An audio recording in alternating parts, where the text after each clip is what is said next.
American പ്രസിഡന്റായിരുന്ന Donald ട്രംപിന്റെ ഭരണകാലത്തെ ഏറ്റവും വിവാദപരമായ നയങ്ങളിലൊന്നായിരുന്നു കൂട്ടനാടുകടത്തൽ. അമേരിക്കൻ പൗരന്മാർക്ക് ആദ്യ പരിഗണന എന്ന മുദ്രാവാക്യം ഉയർത്തിപ്പിടിച്ച് ട്രംപ് ഭരണകൂടം നടപ്പിലാക്കിയ ഈ നയം ആയിരക്കണക്കിന് കുടിയേറ്റക്കാരെ സ്വന്തം രാജ്യത്തേക്ക് നിർദ്ദയം തിരിച്ചയക്കുന്നതിന് കാരണമായി.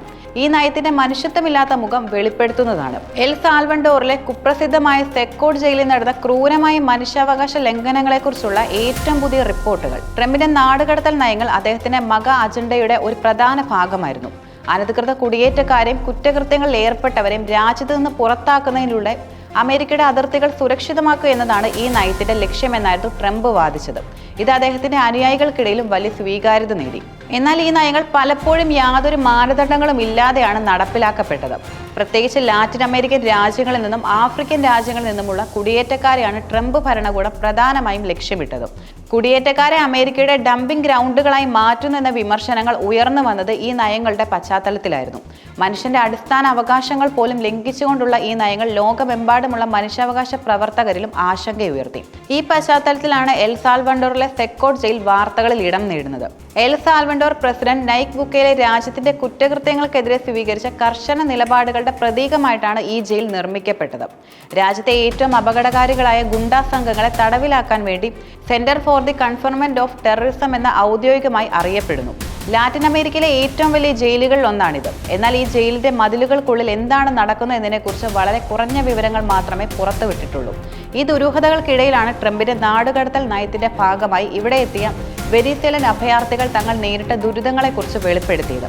2024 മാർച്ചിൽ ട്രംപിന്റെ കൂട്ടനാടുകടത്തൽ പദ്ധതിയുടെ ഭാഗമായി അമേരിക്കയും എൽ സാൽവഡോറും തമ്മിലുണ്ടായ ഒരു കരാർ അനുസരിച്ച് 252 വെനസ്വേലക്കാരെയാണ് ഈ ജയിലിലേക്ക് അയച്ചത്.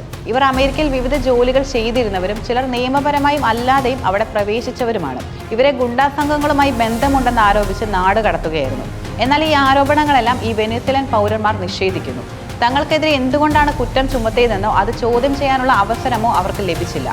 മോചിപ്പിക്കപ്പെട്ട 8 തടവുകാർ അന്താരാഷ്ട്ര മാധ്യമമായ BBC-ക്ക് നൽകിയ അഭിമുഖത്തിൽ തങ്ങൾ അനുഭവിച്ച ദുരിതങ്ങളും വിവരിക്കുകയുണ്ടായി. അവർ സെക്കോഡ് ജയിലിനെ വിശേഷിപ്പിക്കുന്നത് ജീവനുള്ള മനുഷ്യരുടെ ശ്മശാനം എന്നാണ്. ജയിലിൽ പ്രവേശിച്ച ഉടൻ തന്നെ ക്രൂരമായ മർദ്ദനത്തിന് ഇരയായതായി ഒരു തടവുകാരൻ തന്നെ പറയുന്നു. ബോധം തെളിഞ്ഞപ്പോൾ ജയിൽ ഡയറക്ടറുടെ ക്രൂരമായ വാക്കുകൾ: നരകത്തിലേക്ക് സ്വാഗതം, ജീവനുള്ള മനുഷ്യരുടെ ശ്മശാനത്തിലേക്ക് സ്വാഗതം. ഇവിടെ നിന്ന് പുറത്തു പോകാൻ ഒരൊറ്റ വഴിയേ ഉള്ളൂ, അത് മരണം മാത്രമാണ്. ഈ തടവുകാർക്ക് പതിവായ മർദ്ദനവും കയ്യാമം വെച്ച് മരവടികൾ കൊണ്ടുള്ള അടി, ലൈംഗിക പീഡനം എന്നിവയെല്ലാം നേരിടേണ്ടി വന്നു. തടവറയ്ക്കുള്ളിൽ ബെഡ്ഷീറ്റോ മെത്തയോ ഇല്ലാത്ത മെറ്റൽ ബങ്കുകളിൽ അവർ ഉറങ്ങിയത്. അഭിഭാഷകരുമായി ബന്ധപ്പെടാനോ പുറം ലോകവുമായി ആശയവിനിമയം നടത്താനോ ഇവർക്ക് അനുവാദമുണ്ടായിരുന്നില്ല. സമയമറിയാൻ ക്ലോക്കുകളോ വാച്ചുകളോ ഉണ്ടായിരുന്നില്ല. ടെക്സാസിലെ ഒരു ടോർട്ടില ഫാക്ടറിയിൽ ജോലി ചെയ്തിരുന്ന മെർവിറ്റ് എമർട്ടെ എന്നയാൾ പറയുന്നത് അദ്ദേഹത്തെ വസ്ത്രങ്ങളില്ലാതെ ക്രൂരമായി മർദ്ദിച്ചുവെന്നാണ്. അവന്റെ ശരീരത്തിൽ വടികൊണ്ടടിച്ചു, വാരിയെല്ലുകൾക്ക് മീതെ ഇടിച്ചു, വസ്ത്രം ധരിക്കാൻ പോലും അനുവദിച്ചില്ല. അദ്ദേഹം തുറന്നു പറഞ്ഞു. ഈ വിഷയത്തിൽ അമേരിക്കൻ എൽ സാൽവഡോർ അധികാരികളുടെ പ്രതികരണങ്ങൾ കൂടുതൽ സംശയങ്ങൾക്കും ഇടയാക്കി. നാട് കടത്തപ്പെട്ടവരെ വളരെ ശ്രദ്ധയോടെയാണ് തിരഞ്ഞെടുത്തതെന്ന് അമേരിക്കൻ അധികാരികൾ പറയുന്നുണ്ടെങ്കിലും അവർക്കെതിരെ ഉപയോഗിച്ച തെളിവുകളെക്കുറിച്ച് ചോദിച്ചപ്പോൾ അവർക്ക് കൃത്യമായ മറുപടി ഉണ്ടായിരുന്നില്ല.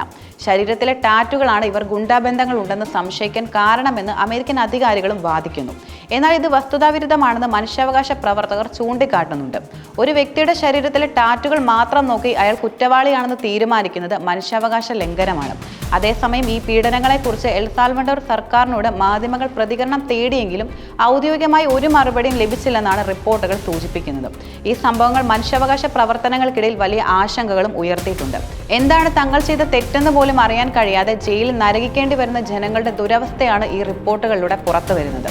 ഡൊണാൾഡ് ട്രംപിന്റെ നാടുകടത്തൽ നയങ്ങൾ കുടിയേറ്റക്കാർക്കെതിരെയുള്ള ഒരു മനുഷ്യത്വമില്ലാത്ത നടപടിയുടെ ഭാഗമായിരുന്നുവെന്നും ഈ റിപ്പോർട്ടുകൾ വ്യക്തമാക്കുന്നു. ഒരു രാഷ്ട്രീയ നേതാവിന്റെ സ്വന്തം രാജ്യത്തിലെ കുടിയേറ്റ നിയമങ്ങൾ കർശനമാക്കാനുള്ള തീരുമാനങ്ങൾ മറ്റ് രാജ്യങ്ങളിൽ എങ്ങനെ ഭീകരമായ മനുഷ്യാവകാശ ലംഘനങ്ങൾക്ക് കാരണമാകുന്നു എന്നതിന്റെ ഉദാഹരണമാണ് സെക്കോഡ് ജയിൽ. ക്രൂരതയുടെ പര്യായമായി മാറുന്ന ട്രംപിന്റെ നടപടികൾ ലോകം മുഴുവനുള്ള മനുഷ്യാവകാശ പ്രവർത്തകരിൽ കടുത്ത ആശങ്കകളും ഉയർത്തുകയാണ്. ഈ സംഭവങ്ങൾ കുടിയേറ്റം പോലുള്ള ആഗോള പ്രശ്നങ്ങളെ രാഷ്ട്രീയ നേട്ടങ്ങൾക്കായി മാത്രം ഉപയോഗിക്കുന്നതിന്റെ ഭവിഷ്യത്തുകളെക്കുറിച്ചും ലോകത്തിന് മുന്നറിയിപ്പ് നൽകുന്നു.